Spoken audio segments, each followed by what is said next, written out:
Okay, so the retirement system. So there's a public part of the retirement system, and there's a private part, okay? And the movie that we saw, that movie about the retirement system, is about the private part, and it's mainly about the employer-provided part of the private part, okay? So let's talk about these different parts. So first is the public part, Social Security, okay? Old age, survivors, and disability insurance, okay? This was enacted in 1935 under the Roosevelt administration. To get Social Security, you need to work. You need to work 40 quarters, which amounts to about 10 years of work, although you could distribute those quarters, over your whole lifetime. So if you work for about 10 years, you'll likely be eligible for Social Security. There's also a program called Supplemental Security Income, SSI. This is a pension program, or it provides pensions for old people, but some other people as well. Provides pensions for old people who did not work enough during their lives to qualify for Social Security, or whose benefits under Social Security are so low because they didn't earn a lot that they're poor, and so they're eligible to get a supplement from SSI as well. Okay? In addition, SSI is a program for people with disabilities. Okay? Oddly enough, and this is, well, you know how we sometimes talk in here about how this is a work-conditioned welfare state? That work is, it's all about work. It's all about work, right? In terms of disabilities, if you have qualified for Social Security and then you become disabled, you will receive Social Security benefits, and they will be fairly generous. Okay? If, however, you don't qualify for Social Security and you become disabled or are born disabled, you will get SSI. And those benefits are not nearly as generous as Social Security benefits. Okay? So there is a strong discrimination, basically, between different sets of people with disabilities based on their work history. So that's the public system. Okay? Then we have a private system. And this is how most people save for, they don't want just a 40% replacement rate. They want more than that, and this is how they save. Okay? So there's two kinds of employer-provided plans. One is called a traditional pension plan. And what's special about a traditional pension is that the employer signs you up and they do all the investing. And then when you retire, they pay you a certain amount, and it lasts for your lifetime. Okay? So it's a lifetime pension. I have that at UC. Lifetime pensions are really on their way out. They cost too much for the employers. And most employers in the private sector have gotten rid of them by now. Lots of public sector workers still have them, teachers, firemen, police, professors, etc.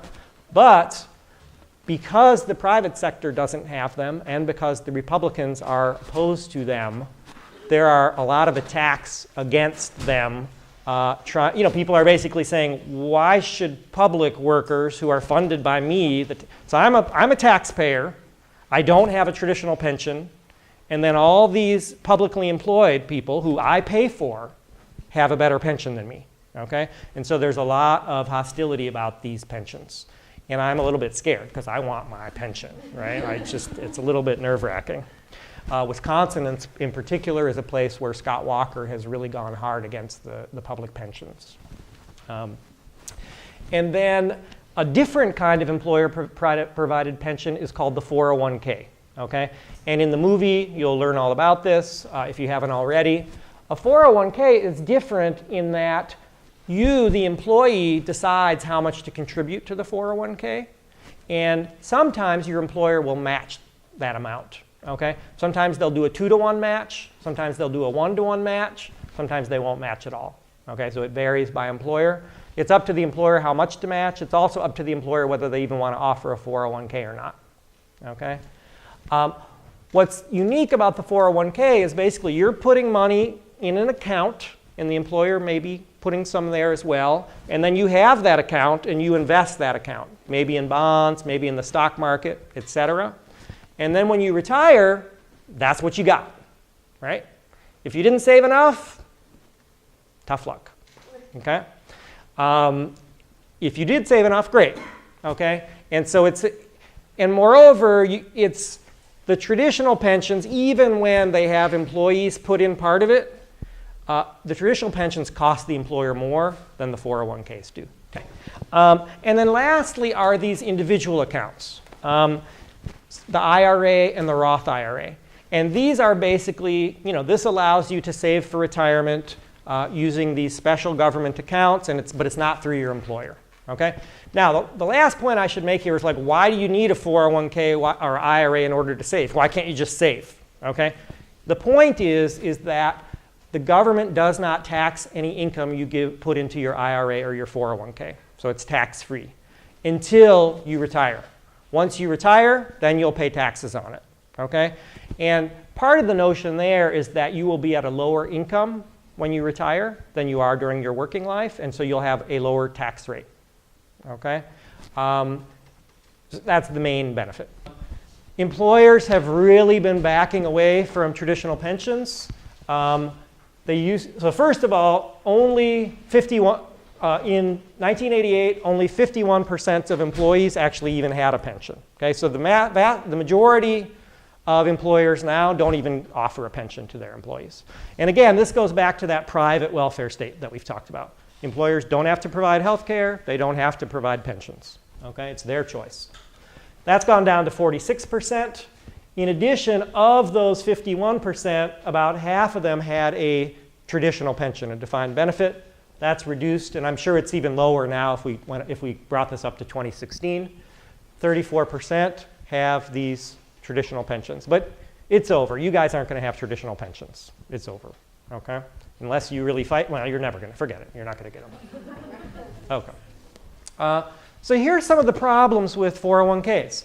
The first is you're just taking your employees who maybe don't know anything about investing and asking them to invest their money. Okay?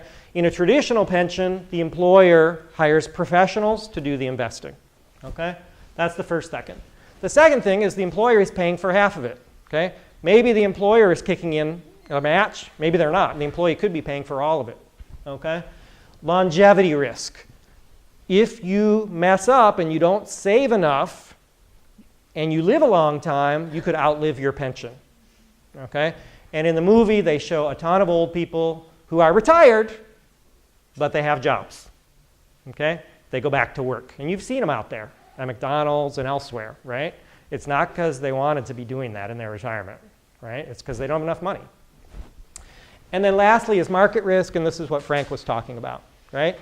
The market fluctuates, and you can lose a lot of money. Even if you're a decent investor, you can lose a lot of money at certain times, and it does matter when that happens. Other problems with 401k. The typical household has $55,000 when they retire. So that is not going to do the job, okay? So you retire at 65, if you live to 70, you get $11,000 a year. Just not enough, okay? Plus Social Security, right?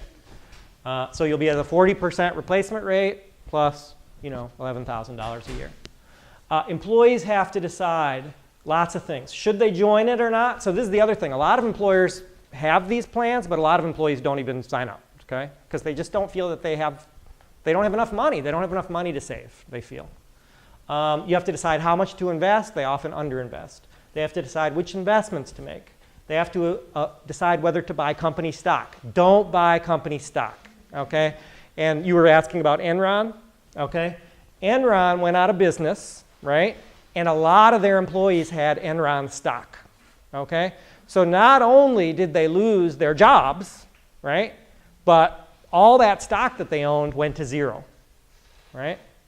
And often, because they went bankrupt, they also, I don't know if Enron had a traditional pension or not. If Enron had a traditional pension, they would receive pennies on the dollar for that pension, right? If it was a 401k, they were safe, okay? That's their money. It's in their account, okay? Lastly, you got to decide, should you roll over your money when you change jobs? A lot of people change jobs and they just take the money and they take the penalty. That's what I did when I taught in Teach for America for 2 years, and I just took my money. I wanted the money, okay?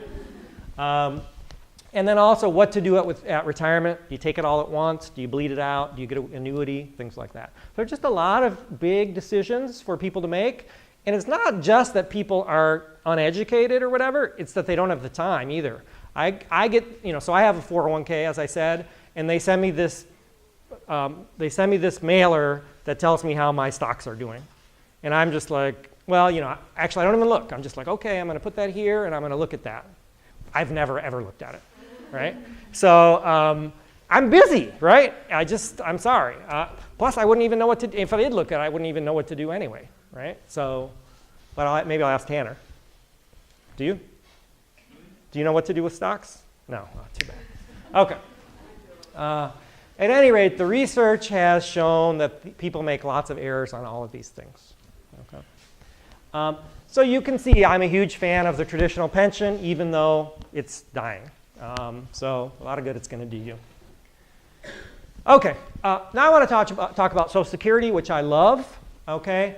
Some of the things that Social Security does. It reduces poverty by quite a lot. I'll show you a slide on that. The administrative costs are less than 1%. All Social Security has to do is just, you know, send out the checks, right? Make sure you're alive, okay?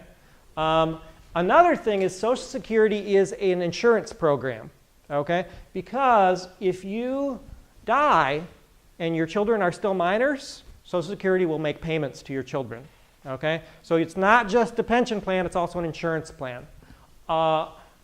In addition, so that's either when your parent becomes disabled or dies.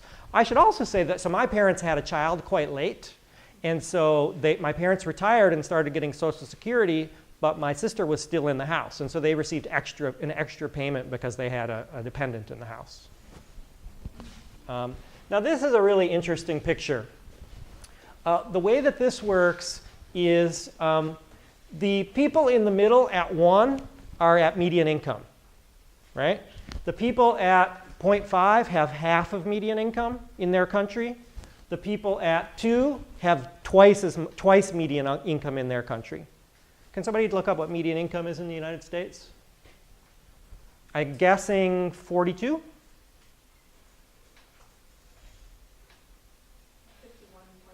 51.9. Oh, 51.9. Okay, so these people are at 51.9. Okay? So this is interesting. So we'll start with the United States. Oh, that's the mean. Oh, okay. The median should be lower. Yeah. Oh, no, I'm sorry. That was median. Okay, got it. So about 51. So in the US, as I said, if you're at median income, you get about a 45% replacement rate. So if you're making 51 now, you know, you'll get about 25 when you retire.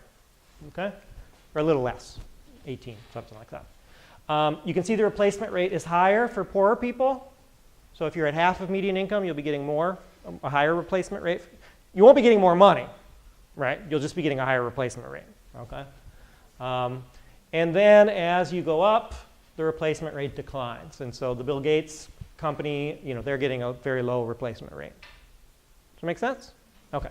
So you can see that Social Security is progressive in terms of its payments. But there's other countries that aren't like that, right? Netherlands. So everyone gets the same replacement rate. Even the people who are making 5 times median income, okay? How does Sweden do it? Well, the other thing to notice is we're on the low side of our replacement rate, okay? So the Scandinavian countries have, and France too, Finland 60%, France 72, Korea very high, 78, Netherlands 70, Spain 88. For most of the middle class, all have the same. 69, Sweden. So a lot of countries are in the 70%, 60% area. You know, so people are constantly saying like Social Security we're spending too much money. We got to cut Social Security, but we're spending less than almost every other country. Is anyone else doing worse than us? Britain, of course. Yes. Oh, Germany is low. Yes, exactly. Yeah, and Germany is interesting in that respect. Is they are very much their employer pension system is quite robust. So the employer pension system is replacing a lot of that low public spending essentially. All right. One other country that's interesting.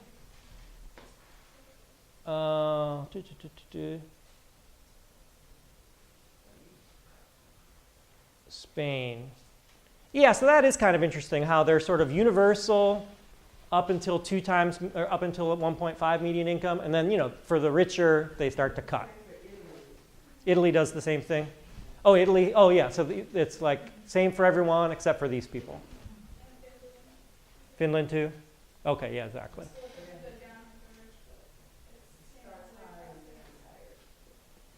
It looks sort of like the most progressive is Canada, right?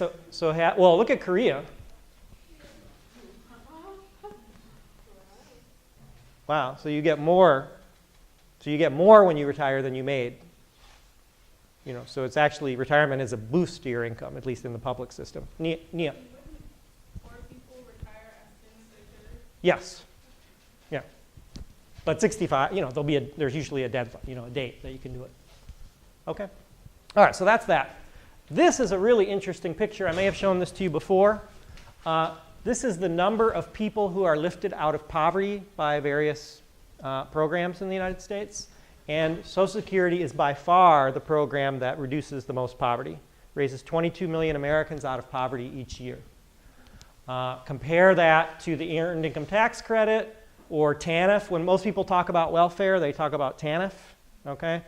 Much smaller effect on poverty than Social Security. Another reason I love it.